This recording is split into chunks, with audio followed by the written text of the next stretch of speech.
Happy Tuesday and welcome back to another exciting episode of the Rocketeer Minute, where each and every day, Monday through Friday, we go over 1 minute of the greatest adventure movie Disney's ever made, the 1991 Joe Johnston-directed film The Rocketeer. I'm one of your hosts, Jim O'Kane of TVDads.com. And I'm Hal Bryan, an airplane nerd from the Experimental Aircraft Association here in Oshkosh, Wisconsin. So, Jim, we have an old friend of yours with us tonight. Yeah, I guess he can introduce himself because it's an old familiar. We have a third co-pilot tonight. Third co-pilot. Yes, right. I'm sitting in the jumper seat. It's Mark Cerulli of Illuminar.tv. Yes, and formerly of the Airport Minute, which is right. The Airport Minute, which is still really once and forever of the Airport Minute. Yeah. Yes, because podcasts never go away. No, they just follow you around like roving accounts. We are back here though. I was saying earlier, I feel like Elizabeth Montgomery, and I've got Dick York and Dick Sargent with me. So it's quite a very strange day today. But we're in minute 17, and we're still at the House on Haunted Hill, and we're talking about the man playing Neville Sinclair, who is one of the James Bonds, Timothy Dalton. And Mark is, as I mentioned before on the other show, Mark is a Bond aficionado. He has actual featurettes and things listed on the backs of many DVDs. If you go to your shelf with where your Bond movies are, you can probably find him listed there. If you go to the Remainders bin. Yeah, the Remainders bin at Walmart. You can find him at Goodwill and all the Salvation Army back stores. But it's there. It's there. Okay, it's a piece of immortality. That's what they call it anyway. Yeah. I'm going to start. Do you want me to start crying now? No. Oh, come on, you're a hero. Listen, just giving a little bit of your resume. You've done Clarissa Explains It All. You've done Hey Dude. You've done the major featurette for Halloween. And was it Halloween 5 too? I can't remember which other one. Halloween 1, 4, and 5. There you go. So I mean, yeah, he's like the Leonard Maltin of a very tight range of movies. Leonard Maltin. All right. Oh my God. Wow. Well, first you're Dick York or Dick Sargent. Now you're Leonard Maltin. Yeah. Wow. I don't even know. Well, go ahead, Sam. Let's talk about. I prefer to be the Gary Collins. Yes. Yes, you're the flight engineer in the back, just kind of with Jacqueline Bisset's arm in front of my face. Yes. Just lean in and smile once in a while with a lot of teeth. Shock and puking. That's your phrase. But we're back in the House on Haunted Hill, which is actually in your neighborhood. Since you're out in Hollywood there, Mark. Yes, I saw it. I could not believe it. I was. We had some guests from back east, and I was driving them by what was supposedly Brangelina's compound up on in Los Feliz, and all of a sudden I'm like, wait, I know that house, and it was the House on Haunted Hill. Yeah, and it's beautiful. I've never been inside it. I want to go. The next time I'm out visiting, we are going to go find out what the hours are. Yeah, we'll break in. Yeah. Speaking of that, very quickly, Jim and Mark, I had just read a little bit about the Ennis house, and was doing a little bit more digging on the making of the film. And actually, I think this scene here is actually shot on a set that very, very faithfully reconstructed the interior, but may not have actually been inside the building. Oh. But I think it's virtually indistinguishable. There are rooms apparently just like this, and of course the exteriors were shot at the Ennis house. But interesting little tidbit that just popped up onto my radar. Wow. And you can tell it's interesting because I said it was interesting. Yes. That's how you know. Wow. Well, we're just beginning to learn the background of Neville Sinclair here. We know he's a star, and we know he's kind of British, and he's got a thing about wearing gloves and waving a sword around in his living room. It's the legendary Timothy Dalton, who he'll always be my Prince Baron from Flash Gordon. That's where I always think of him. Fighting the cops in Hot Fuzz on a giant miniature stage at the but that's somebody else's movie sequence. So we'll leave that for other people to talk about. But I always picture him battling Simon Pegg in a miniature village in East Anglia. Mark, have you ever met Timothy Dalton? I don't know if you've. Yeah, I did. I met him twice. The first time was at the press junket for License to Kill in New York at the Plaza Hotel, and I got in there because I wrote the Cubby Broccoli a letter just saying, hey, you've inspired me, blah, blah, blah, and then I'd love to go to a press event. And next thing I know, some woman from MGM called and invited me, and I wound up sitting right next to him. Wow. And he was answering everybody's questions, and he had this wonderful voice, and he was very, very nice. And then the second time was when Cubby passed away. I went to his memorial in London, and he was seated right in back of me. And I remember I said to him, I thought you were a terrific James Bond, and he smiled. And yeah, very nice guy, great looking, tall. I mean, he's a Bond. Yeah. You didn't hand him a Sharpie and a program, but it was good. No, not at that. Although people were doing that. Like, wow. I remember somebody walked up to Christopher Lee with a pen and a copy of Man with the Golden Gun, and I'm like, I wouldn't do that. Wow. And I remember I introduced myself to Christopher Lee, and I said, oh, maybe I could interview you sometime, blah, blah, blah. And I had introduced myself as a writer from HBO. And he goes, well, my agent is so-and-so. And I'm like, oh, I don't have a pen. He goes, you're a writer and you don't have a pen. Interesting. Interesting. Well, you've been slighted by the best. Yeah. Yes, exactly. That's a badge of honor.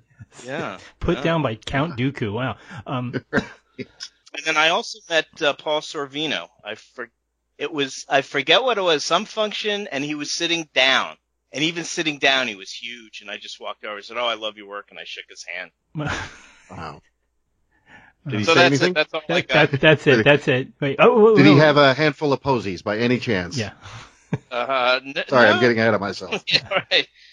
He had a pocket full of posies. And a song in his heart, perhaps? I don't know. Yeah. He is quite a singer. We've talked about this at other times, but he's an amazing singer, Paul Sorvino. Wow, I have never. I've got to find one of his albums. A Sharpie. Yeah. Sure. Yeah. Just don't do it at a funeral. Yes. Okay, we've learned that. Yeah, it just doesn't go over well. And if you're a writer, always have a pen. Yeah. Yes. Wow. And actually, we're gonna bleed you dry here with another character. You have met Alan Arkin. I know that. Oh yeah. This is a very funny story. I had a script which actually won in the Bahamas International Film Festival, and this was 2010, and Alan Arkin was the guest of honor. And I remember the last night he was going to talk about his career and everything, and I sat next to our old buddy Will Schreiner. Will Schreiner, yeah.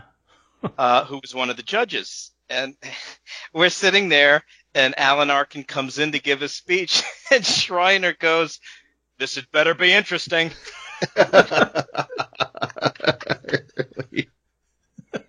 Man. Good times. So, and was it? Yes. The big letdown was, I remember I speaking to one of the festival organizers, and I said, hey, Sean Connery lives in the Bahamas. Oh, he's here every year. You'll see him later. And of course, that was the one year he was in Scotland. So, wow. It didn't happen. So release in the Bahamas? Forget it. Yeah. Yeah. Forget it. Man's got a Sharpie. Oh, that's amazing.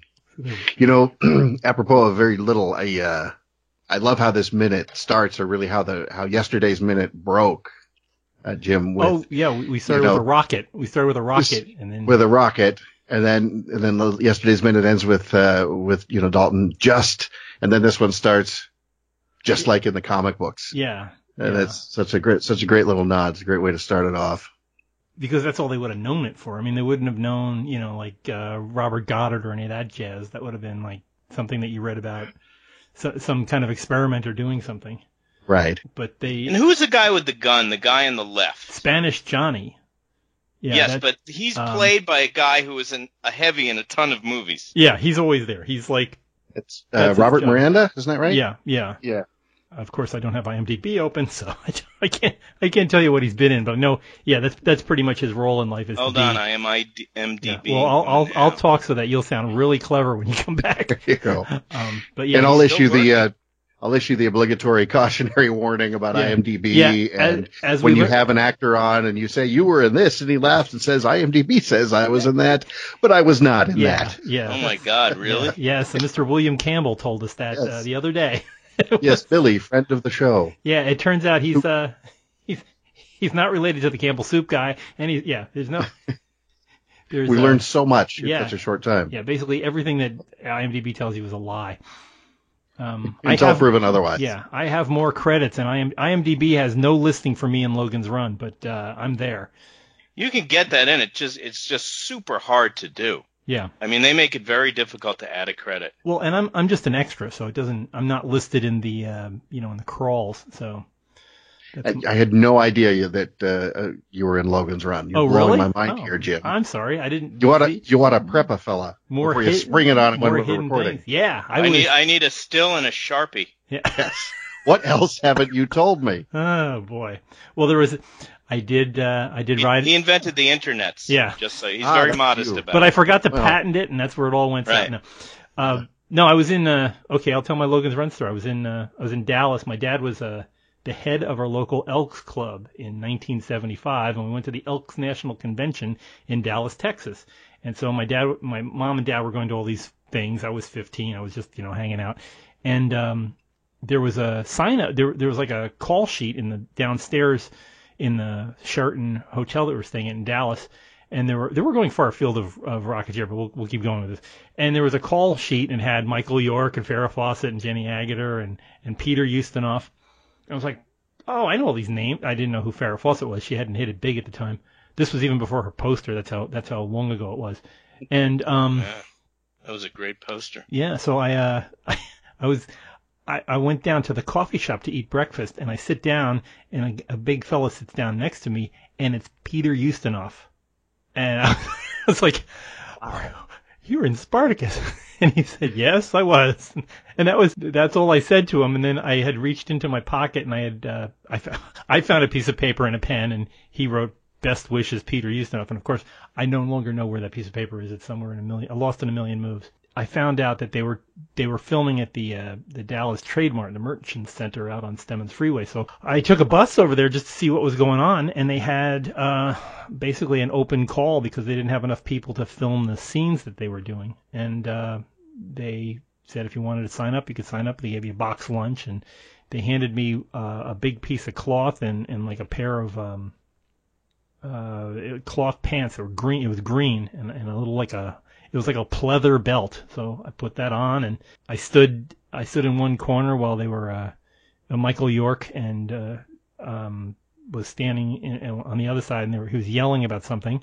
And then they filmed us, and then they had another scene where they set fire to something on the wall, and we're supposed to run away when they set fire to it. So they set fire to it, and we all ran one direction. So I'm in. I think I have never seen myself in the movie, but I know what clump of people I'm in I'm in the far left-hand corner when everybody is moving together at the end. That's my 3 seconds of near fame. But, so is anybody doing a Logan's Run Minute podcast? I don't know. I think I know two guys that are. I was going to say otherwise. I'm steering away. I know a good guest. Yeah. But I can put somebody in touch with a guy who was in the movie. Later that day, I got in an elevator, and this woman got in next to me. She hold the door, so I held the door, and she got in next to me, and it was Farrah Fawcett. Then that's when she was so iconically beautiful. She had the hair, and she had. I'm trying to think of how to say this some other way. She was wearing a jacket, but she wasn't wearing a shirt, and. Whatever that ding was. It's very well timed. Ding. I remember she actually talked to me, and I just remember exactly word for word what she said. She looked at me and she said, "Isn't this your floor?" That's great. Yeah. How would she know? How would she know what floor was yours other than it wasn't hers? No, the door opened. I was like, yeah. So yes, isn't that your floor? I guess I'll be going now. Yeah, that was okay. Anyway, that's my sum total of. And I did see Michael York waiting with his luggage at the end of. I did see him from across the room where he was yelling something, but I did see him. Jenny Agutter? No, Jenny. Oh no, I did see Jenny Agutter too. I saw Jenny Agutter. She was very dressed, going out somewhere, and she was waiting for somebody, and she had her arms folded, and she looked very annoyed, but gorgeous. She looked like Jenny Agutter being annoyed. Wow. So and we can all picture that. Yeah, an annoyed Jenny Agutter. And Where the bloody hell is he? a very pretty. I have to. I can't like. She was beautiful, but I have to say Farrah Fawcett was one of the prettiest girls I've ever met. She was very pretty. I mean, just look at her, and she had a very nice smile, and she looked at you, and she was very tall, and just. Was she? Oh wow. Yeah. I didn't realize that. She was like 5'10", but she was taller than I was at the time, and I was 15. I was like maybe I was probably about her height, and no, just this. But she was very pretty, and she had like I try to impress on my kids, good posture. It's hard. You got to be tall. If you're a tall girl, stand up straight. Don't slouch. But she was, which we were talking about with Melora Hardin. Well, we will be talking. Never mind. Can't talk about that. In the future, we're going to talk to somebody about being tall and standing tall. Yes. So you've got that to look forward to. Yeah. So anyway, let's going on to another science fiction movie. But yeah, it was a good time. It was 1975, and I remember it quite well. It was just a lot of interesting times, and I did get that was my one major movie to be in. So hooray. Mark, I was asked to be in a Troma film. Really? And they called up, and because I was at Cinemax doing all the Troma promos, and this girl called up, and she goes, Lloyd, meaning Lloyd Kaufman, wants to know if you'd like to play a guy with his leg blown off. Oh. But it was like 7 a.m. on a Saturday in Brooklyn, and I went, nah, it's all right. You could have been in Toxic Avenger, just like that. Oh well. That's showbiz. Yeah. Yep. Hal, were you in any Hollywood films? As far as I can recall, never in a film, and I guess I would remember that I did have a recurring role on something in Tacoma, Washington called the Spud Goodman Show. It was local cable access, but a mere 12 years after I left the show, it was picked up by Fox for about 3 months and then canceled out of existence. Wow. So close. So close, yeah. They could have put it over the top. Yeah. If I'd hung in there for 12 more years, I could have. Well, you do have like a bit of fame, and you were the voice of air traffic control on Flight Simulator, right? Isn't it? That's true. Yes, Yeah. Microsoft Flight Simulator. I do one of the 10 built-in voices. Wow, could you give us a barometer reading? Oh, stop! I'm on the spot. One thing we did do while recording that, since we're wandering off in the weeds anyway, is we had to say a lot of things. It was concatenated audio, so you'd record a bunch of snippets, and then the computer would assemble them on the fly. So if I'm flying a real airplane, I might make a radio call, Oshkosh Tower, this is Cessna 12345, I'm 10 miles out, that kind of thing. So we had to insert variables, that we had used the word tot, which has a crisp beginning and end. So you can imagine when you're editing it, like you're going to cut all this part out of this episode, for example. It's easy to snip that out. So I would go to the mic and, in good pilot voice, I would have to say something like tot is 10 to the tot, inbound for tot with tot. And then they would come in and they would remove the tots, and then they would, insert a 1 or a 5 or whatever, or the name of an airport or things like that as needed. Wow. And I have a small trophy called the Tot Award that thanks me for that effort. You were the Siri of your day. Yes, exactly. So a few million people have heard my voice under one set of circumstances or another. That's not to count the, I would say, but 5 to 6 billion people that are listening to this podcast right now. Sure. I mean, I think that's a conservative. The planet. Well, yeah. God, I should have rehearsed or something. Should have done my homework. It's a tight run show, just a history of massive success and financial wonderment. Yes, exactly. Wow. So let's get back to Paul Sorvino. We have a little bit of acting here, and by the way, we can bring this all the way back to a previous guest, Tom Geyer, because this is the episode with the 4-note James Horner da da da da.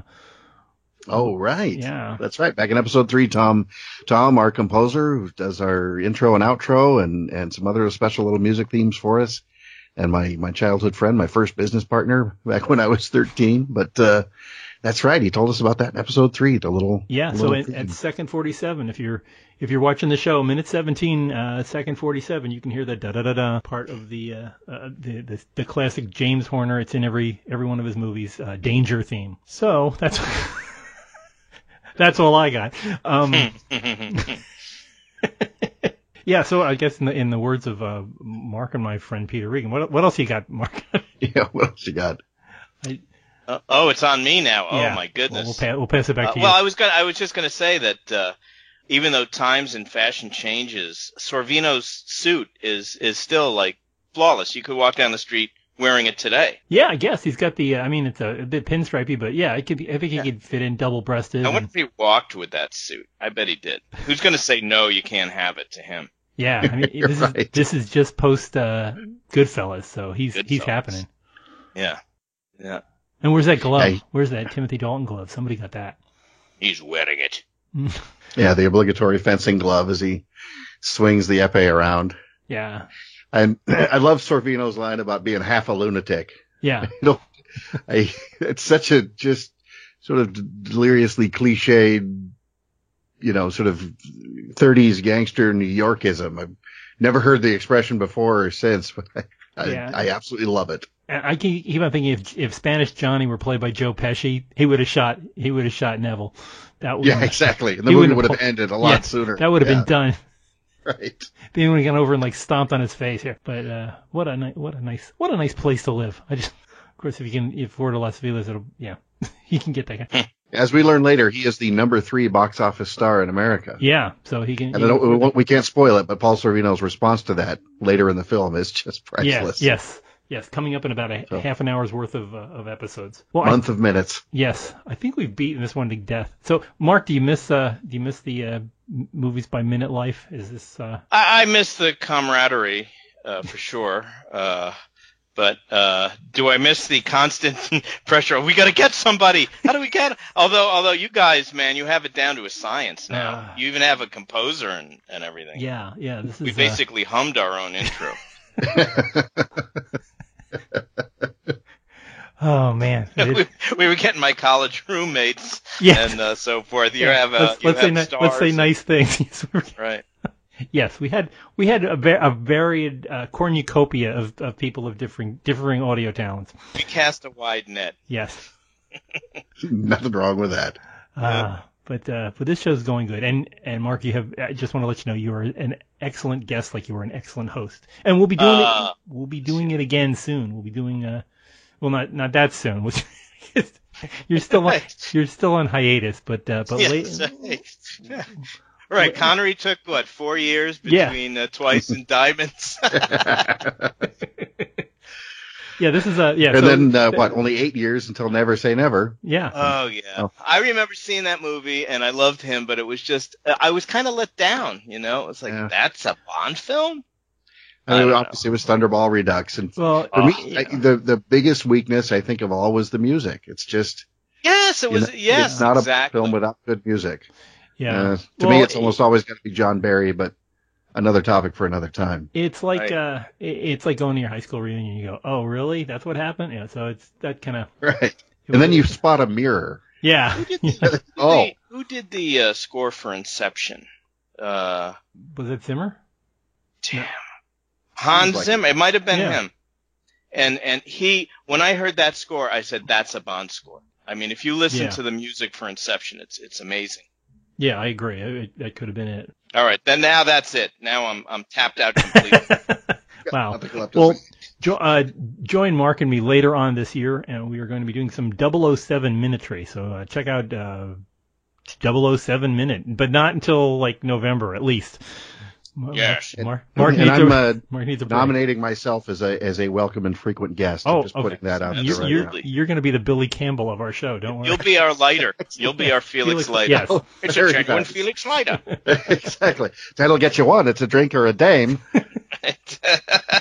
Oh my God! Absolutely, you're hired. As I reach for the bucket of chicken. Yes. We've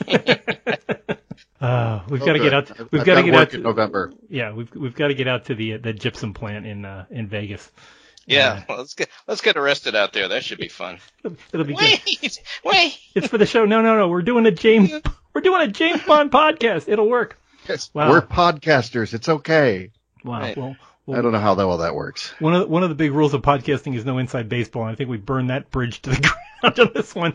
But we will be talking some more about the Rocketeer later on this week. So keep checking back. Eventually, we'll get back to Dalton and Sorvino and possibly the decapitation of some flowers, which are not posies. But we will catch up. Mark, thanks again for being on. And my pleasure, guys. Good luck. We may have you on again if people fall through, so be on standby. I'll be your Peter Regan. Yeah, apologies to the missus. We'll try to get this done before dinner. You're here. But we will return. For those of you who want to talk about more of this kind of stuff, or actually leave us notes saying get back to the Rocketeer. Who actually want to talk about the movie? Yes. And you can say hi to Billy because he's listening in. So Mr. Kim. But we will. We're sorry, we're not taking this very seriously, sir. Well, this is a minute without Billy in it, so we can talk around it. But we will be back. But check us out on social media at Twitter, Rocketeer Minute, at Facebook, facebook.com/Rocketeer Minute. You can go to our big website, RocketeerMinute.com, and there's all kinds of swag and cool things and reading about this thing. Go subscribe to us on iTunes or Google Play. It's all out there. And while Tom Geyer's beautiful music comes up here, we'll catch you tomorrow on the Rocketeer Minute. So until then, over and out.